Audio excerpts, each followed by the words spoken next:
이 국경 문제에 대해서 가장 크게 책임을 져야 되는 사람이 바로 이 알레한드로 마요르카스 국토안보부 장관입니다. 국토안보부 장관으로서 본인이 가지고 있는 여러 가지 권한을 가지고 사실은 국경을 무너뜨리는데 썼던 것을 저희가 보고 있습니다. 가장 대표적인 게 지금 이제 망명 신청한다라고 무조건 받아주어서는 안 되는 것인데, 일단 무조건 받아주고 망명 처리를 이민 법원이 아니라 국토안보부 요원들이 할 수 있게끔 해달라고 막 이야기하는 이런 상황이고, 요원들한테, 이 국경을 지키고 있는 수비대 요원들한테 가능하면은 이 사람들 갖다가 다 수용해 주는 것으로 그렇게 업무 지침을 내려서, 실제로 국경 지역에서 지금 그 보도해 주고 있는 팍스뉴스의 벨루진 같은 그런 기자들이 보도해 주는 내용들을 보면은 아무런 제재 없이 그냥 문 열어놓고 들어와라.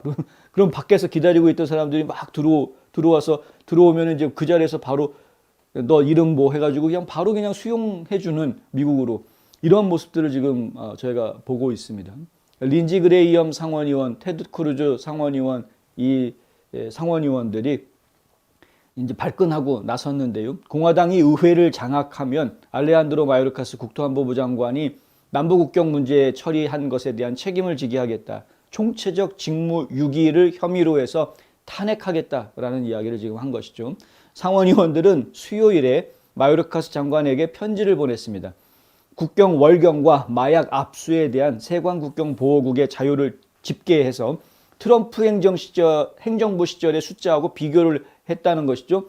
당연히 높을 수밖에 없습니다. 지금 바이든이 들어오고 난 이후에 마약 밀매도 상당 수준 높아졌고 국경 월경하는 사람 숫자도 엄청나게 늘어났죠.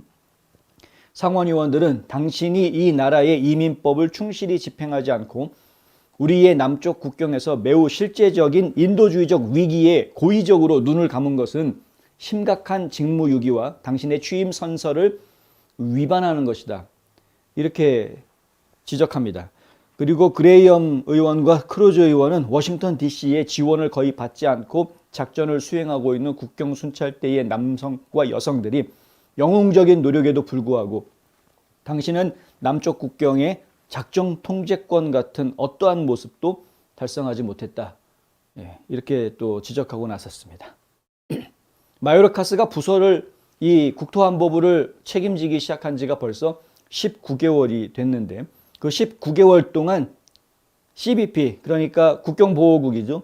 국경보호국에서 세관 국경보호국에서 350만 건 이상의 체포와 최소한 90만 명의 도주자를 포함해서 총 440만 건 이상의 불법 월경이 있었다. 이렇게 지금 이야기하고 있습니다. 이건 마요르카스가 장관이 된 19개월 동안, 1년 7개월 동안 440만 명이 불법으로 미국에 들어왔다는 이야기이고요. 바이든이 대통령이 된 이후에는 대략 거의 500만, 그러니까 500만이 아직은 차지는 않았습니다만 거의 500만 정도가 된다라는 이야기가 지금 나와 있고요. 그래서 이 상원 의원들이 하는 이야기는 뭐냐면 지금 오피오이드가 미국에서 유행하고 있는 문제, 그리고 펜타닐로 인해서 지금 과잉 복용 때문에 사망하는 사람들이 지금 급증하고 있는 문제, 이런 문제들을 이야기하고 남쪽 국경을 넘어서 펜타닐을 밀수하는 멕시코 카르텔들과 그들의 중국 공급자들에 의해서 이러한 문제가 계속 공급이 되고 있다. 이 마약, 오피오이드라든가 이 펜타닐 같은 경우가 공급이 되는 그 수입원이 상당수가 중국발이다라는 이야기들이 계속 나오고 있습니다. 그러니까 중국에서 지금 전 세계를 지금 마약으로 중독시키는 작전을 펼치고 있다라는 이야기가 지금 계속 나오고 있는데, 미국이 지금 굉장히 큰 타겟으로 이야기가 되고 있고요. 그래서 결국에는 이 부분을 그냥 단순하게 생각할 부분이 아니다. 예전처럼 그냥 멕시코의 마약 카르텔만 생각할 그런 문제가 아니다라는 이야기까지 지금 나오고 있습니다.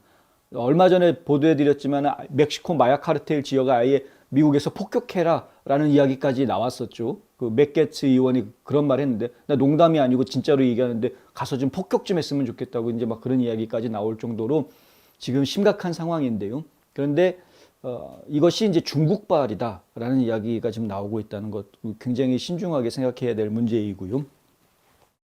상원의원들은 또 작년에 아프가니스탄에서 미군의 참담한 철수 이후에 아프가니스탄에서 온 테러리스트들이 그가 시행한 관대한 국경 정책을 이용해서 미국에 탐지되지 않고 입국한 것이 거의 확실하다라고 이야기합니다. 이게 지금 알레한드로 마요르카스 장관한테 쓴 편지에 나오는 이야기입니다. 이 상원의원들이 쓴 편지에. 그러니까 지금 그 아프가니스탄 쪽의 테러리스트들이 지금 미국에 스크리닝 제대로 되지 않은 상태로 그냥 들어와 있다라는 거죠. 확실하다라는 이야기죠. 우리가 그러한 테러리스트들의 미국 땅에 대한 본토에 대한 공격을 보게 되는 것은 단지 시간 문제일 뿐이다. 이렇게까지 이야기합니다. 이는 중대한 직무 유기이며 신속하게 시정되지 않으면 탄핵 사유가 될 수 있다. 우리는 몇 달 안에 공화당이 이끄는 의회가 남부국경의 안보와 미국 국민의 안전에 관한 당신의 고의적인 태만에 대해 당신에게 책임을 물을 것을 전적으로 기대하고 있다.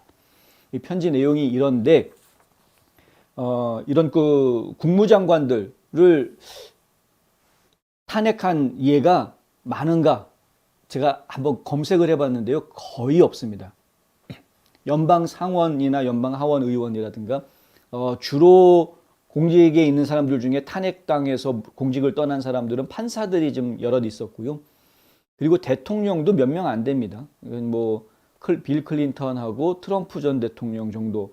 그러니까 탄핵을 받는다라는 말이 나오면 본인이 알아서 보통 탄핵안이 통과되기 전에 사임을 하는 경우가 많아서 그렇긴 한데 일반적으로 의회가 탄핵을 통과시켜가지고 자리를 옷을 벗은 국무장관은 그렇게 많지는 않았다. 전쟁장관이라는 타이틀이 있었던 과거에 전쟁을 담당했던 전쟁 장관이 그 탄핵 대상이 됐던 경우가 있었습니다만은 하지만 실제로는 탄핵이 불발로 끝났고요. not guilty 해가지고 불발로 끝났었고 실제로 장관급이 의회에 의해서 탄핵된 역사는 아직 저희가 발견하지는 못했는데 하지만 이렇게 위협을 하면 이것이 굉장히 큰 부담이 될 수 있죠. 정치적으로나 여러 가지 면에서 부담이 돼서 본인이 결국에는 스스로 사임을 하게 하는 그런 정치적인 압박이 될 수는 있습니다. 예. 그래서 결국에는 불명예스럽게 탄핵 당하느니 사표 내겠다 뭐 이렇게 되는 것인데 사표를 내면 그래도 공무원으로서의 혜택이라도 받을 수 있으니까 하여간 그런 것이고요. 탄핵이 어렵습니다. 사실은. 일단은 탄핵을 하려면은 하원에서 먼저 과반수 해가지고 탄핵 결의안을 통과를 시켜야 되고요. 그리고 상원으로 넘어오게 되면 상원에서 또 뭐 청문회 열고 각종 질의를 하고 사실 여부를 조사를 하고 그리고 투표를 하게 되는데 3분의 2가 찬성을 해야 그래야 탄핵이 됩니다. 그러니 이게 탄핵시키는 것 자체가 쉬운 일은 아니기는 하죠. 하지만 아까 말씀드린 대로 너 탄핵시킬 거야 라고 이야기하는 그 자체가 굉장히 큰 정치적인 압박이기 때문에 이러한 표현들이 이제 지금 나오고 있다. 저는 처음에 이거 어차피 얘기 꺼내봤자 탄핵시킬 수 있는 힘도 없는데 무슨 상원에서 탄핵 통과가 안 될 게 뻔한데 왜 헛소리들을 할까 쓸데없이 라고 생각을 했는데 그게 그냥 헛소리는 아니다라는 이야기죠. 하여튼 책임질 사람은 책임져야 되겠습니다. 국경 문제 여기서 좀 마무리하겠습니다.